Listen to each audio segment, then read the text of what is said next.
Assalamualaikum warahmatullahi wabarakatuh. Hai, apa kabarnya anak-anak hebat Indonesia? Bagaimana kabar kalian hari ini? Semoga kabar kalian baik-baik saja ya, bersama keluarga di rumah. Bertemu kembali di channel Mari Belajar Bersama yang edukatif, sopan santun, dan menyenangkan. Pada video kali ini kita akan belajar tentang materi di kelas 4, tema 4, subtema 1, pembelajaran 1 tentang jenis-jenis pekerjaan. Tapi sebelumnya buat kalian yang belum subscribe channel Mari Belajar Bersama, silakan kalian klik subscribe dan aktifkan loncengnya agar kalian dapat pemberitahuan terbaru dari channel ini.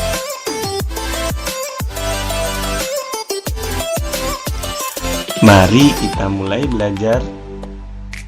Perhatikan lingkungan tempat tinggalmu. Apakah kamu tinggal di pegunungan, di dataran rendah, ataukah di wilayah pantai? Bagaimana jenis tumbuhan yang terdapat di sana? Pekerjaan apa yang ada di sana? Untuk memahaminya, ayo kita pelajari bersama-sama. Ayo membaca. Ketika liburan tiba, Lani mengunjungi kakeknya. Kakek Lani tinggal di daerah pegunungan. Udara di sana terasa sejuk, berbeda dengan udara di tempat tinggal Lani. Setiap pagi, Lani tidak pernah bosan menemani kakeknya berjalan pagi. Tempat tinggal kakek Lani dekat perkebunan teh. Kakeknya sering mengajak Lani berjalan-jalan mengitari perkebunan teh. Lani diberitahu oleh kakeknya bahwa teh merupakan salah satu tanaman yang dapat tumbuh dengan baik di daerah berudara sejuk.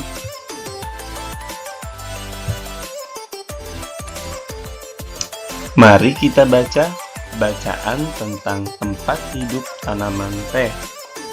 Ayo kita baca bersama-sama. Teh merupakan minuman yang banyak dikonsumsi oleh masyarakat di berbagai belahan dunia. Di Indonesia, tanaman teh tumbuh subur di wilayah pegunungan yang berudara sejuk. Teh merupakan salah satu tanaman yang tumbuh di daerah dengan ketinggian antara 200 sampai dengan 2000 meter di atas permukaan laut. Tanaman teh dapat tumbuh dengan baik di daerah dengan suhu antara 14 derajat sampai 25 derajat Celcius, yang cukup mendapat curah hujan karena tanaman teh tidak tahan terhadap kekeringan.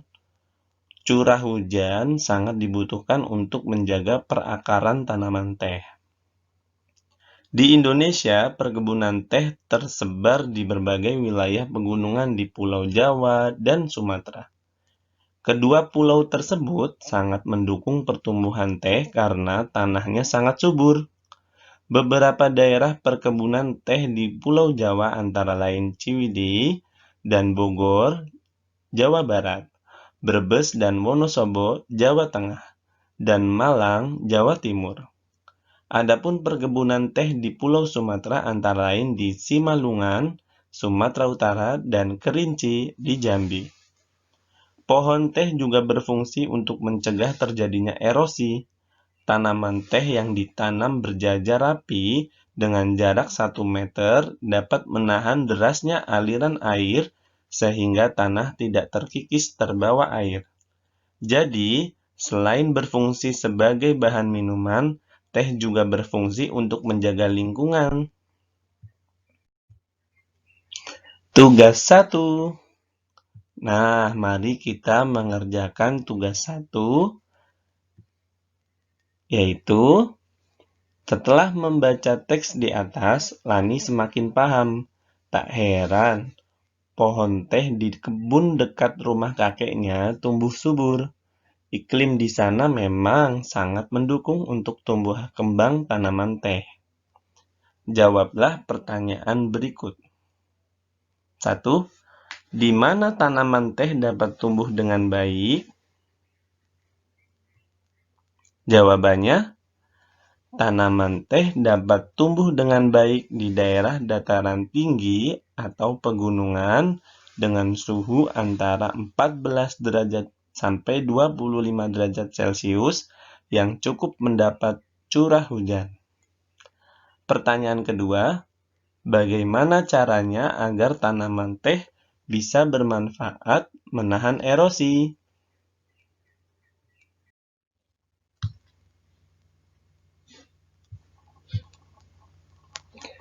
Pertanyaan ketiga, apa yang terjadi apabila tanaman teh terus-menerus dikonsumsi besar-besaran? Pertanyaan keempat, apa yang sebaiknya dilakukan oleh petani teh agar tumbuhan teh tetap bertahan? Pertanyaan kelima, apa yang dapat kamu lakukan agar tanah yang digunakan untuk menanam tetap subur? Pertanyaan nomor 2, 3, 4, dan 5 kalian kerjakan. Lalu kumpulkan hasil kerjaan kalian ke guru kalian ya.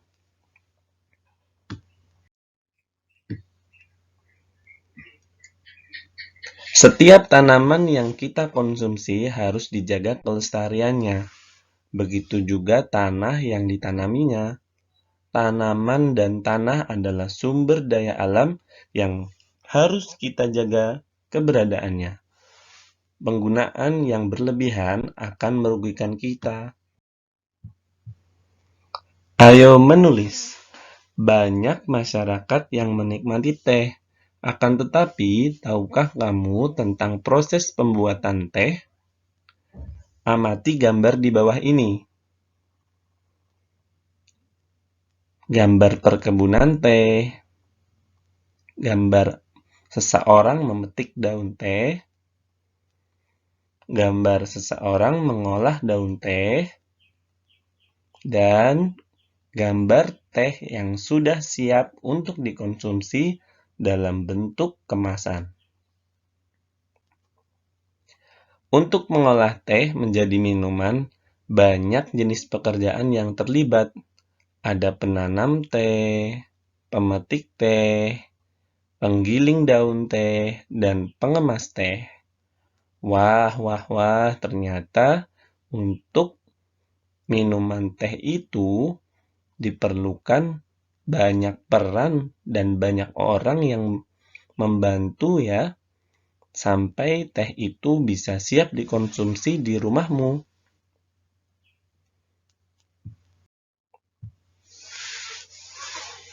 Tanaman memberikan manfaat bagi manusia.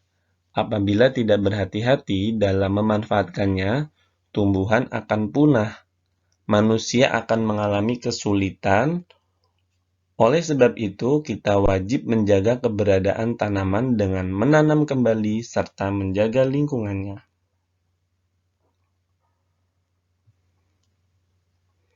Mari kita baca bacaan Taman Bermain yang Hilang.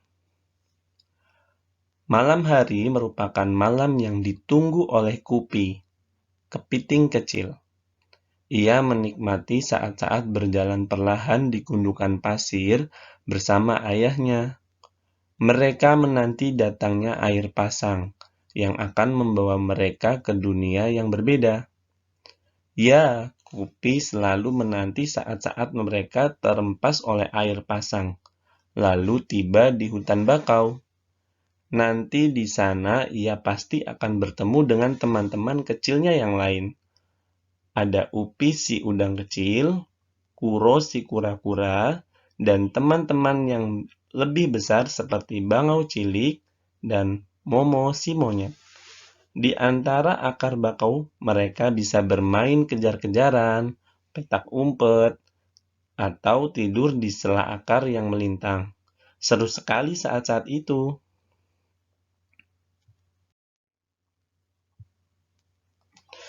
Ada kalanya mereka berpisah, terbawa oleh pasang surut, kembali ke laut bebas.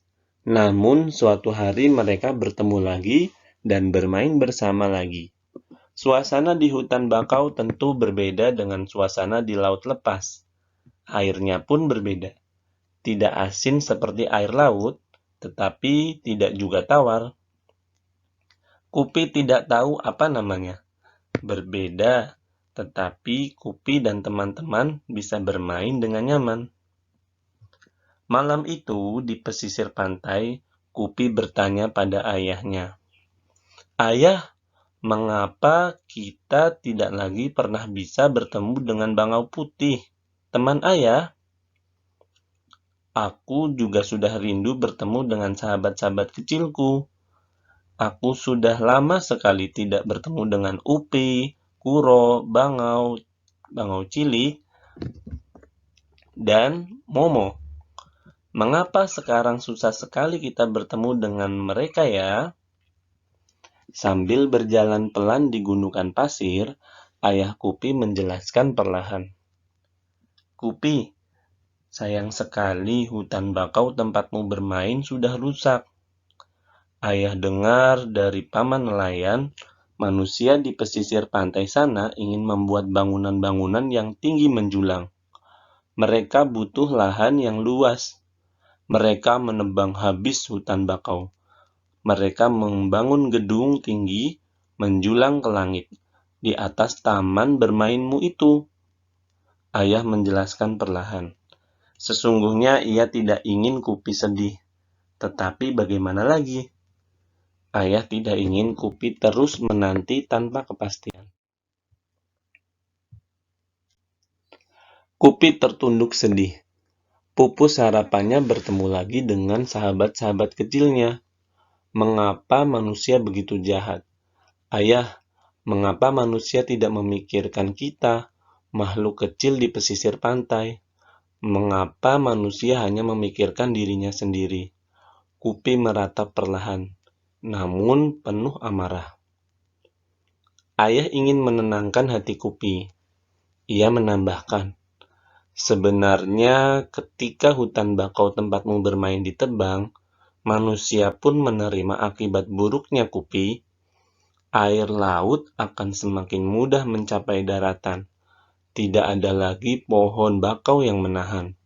Lama-kelamaan, air di tanah di sekitar pantai akan menjadi air asin. Manusia kan tidak bisa minum air asin, Kupi. Ayah berusaha menjelaskan panjang lebar. Ayah kemudian menambahkan, dengan rusaknya pantai akibat penebangan bakau, kegiatan manusia pun menjadi terganggu. Sekarang wisatawan yang berkunjung ke pantai ini semakin berkurang. Para pedagang yang dulu berjualan di sekitar sini tidak ada lagi. Pemandu wisata yang biasa menjelaskan tentang keindahan pantai dan hijaunya bakau pun sudah jarang terlihat. Nelayan yang biasa menjual hasil tangkapan mereka pun tinggal sedikit. Kupi tidak terhibur oleh penjelasan ayah. Pikirnya, biarkan saja manusia menerima akibat dari perbuatannya sendiri. Manusia memang sering tidak bijak. Kupi hanya ingin berdoa, semoga suatu saat nanti hutan bakau akan kembali. Semoga suatu saat nanti ada lagi taman tempatnya bermain.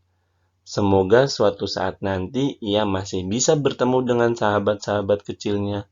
Kupi hanya bisa berdoa. Semoga kelak manusia bisa bertindak lebih bijaksana. Semoga. Tugas 2.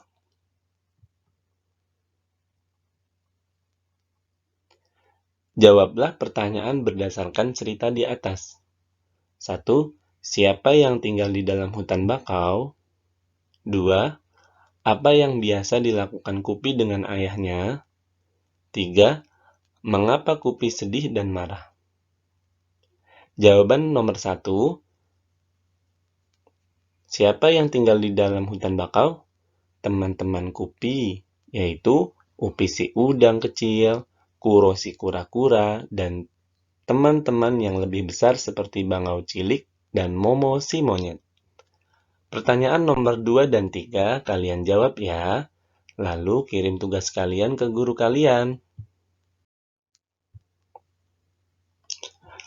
Betapa tumbuhan sangat besar peranannya dalam kehidupan kita. Kehidupan yang nyaman tercipta dengan adanya berbagai tumbuhan penjaga lingkungan di sekitar kita. Selain bermanfaat untuk manusia, tumbuhan juga bermanfaat bagi kehidupan binatang. Salah satu contohnya adalah tanaman bakau. Wah, tentu kalian sudah tidak asing ya dengan tanaman bakau. Perhatikan fakta tentang manfaat bakau berikut. Lalu jawablah pertanyaannya. Perhatikan fakta tentang manfaat bakau berikut. Lalu jawablah pertanyaan. 1. Tanaman bakau melindungi pantai dari erosi dan abrasi. Adanya bakau di pesisir pantai bermanfaat untuk menjaga agar garis pantai tetap stabil dan tidak terkikis oleh terpaan ombak. Rumpun-rumpun bakau mampu menyerap energi gelombang yang datang sehingga hanya riak gelombang yang sampai di sisi pantai. 2. Menahan rembesan air laut ke darat. 3. Sebagai perangkap zat-zat pencemar dan limbah industri. Selain dapat menjaga daratan, bakau juga memiliki peran penting dalam mengurai polutan di air laut. 4. Menciptakan udara pesisir yang bersih dan segar. Daun bakau dapat menyerap gas karbon dioksida dan melepaskan oksigen di lingkungan. Dengan demikian, udara di sekitar pantai tetap bersih dan segar. 5. Menjadi habitat alami berbagai biota darat dan laut. Kelestarian hewan laut dan darat seperti udang, kepiting, dan berbagai jenis ikan, burung, monyet, serta biawak terjaga dengan adanya hutan bakau di pesisir pantai. 6. Mengurangi dampak bencana akibat gelombang laut, seperti badai dan gelombang pasang. Tugas 3. Nah, setelah mengetahui fakta-fakta tanaman bakau, kalian jawab pertanyaan berikut ya. Pertama, apa yang terjadi jika hutan bakau rusak? 2. Bagaimana hutan bakau dapat menjaga keseimbangan alam? Jelaskan. 3. Mengapa kita harus menjaga kelestarian tanaman bakau? 4. Apa saranmu agar hutan bakau tetap lestari? Jawaban pertama, apa yang terjadi jika hutan bakau rusak? Jika hutan bakau rusak, akan menyebabkan abrasi pantai, polusi air dan udara di pantai, serta hewan-hewan di sekitar pantai akan kehilangan habitatnya.